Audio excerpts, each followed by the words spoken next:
Good evening and welcome to a special Thursday edition of In the Paint. We have the complete recap from day number 1 of the Pizza Hut Classic. This is the 14th year of the event, and never did the tourney start like it did today. The first 3 games were decided by 6 points or less. One of those games was a thrilling buzzer beater. We'll start with the best game of the day. That was between Northview and Linton.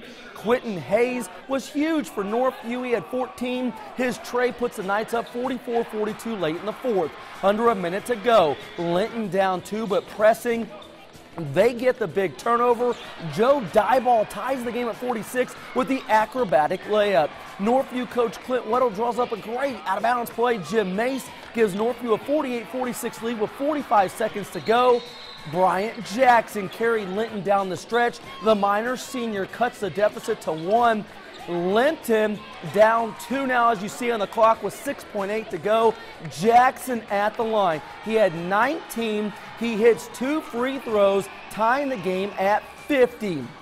Right after the free throws, Northview going for the win. Ethan Whitson misses. Christian Ellis is there for the putback and game winner at the buzzer. What an awesome finish. Love to see the emotion from the players. That's what it's all about. Northview wins a thriller 52-50 thanks to Christian Ellis's game-winning shot.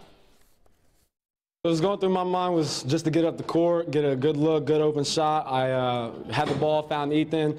We got him a good look. It just didn't happen to go in. I was there for the putback, and we're all excited. We're excited for the win. You ever had a putback or a game winner like that before? No, I haven't, and to have it in the Pizza Hut Classic was the best. I mean, that was really something special.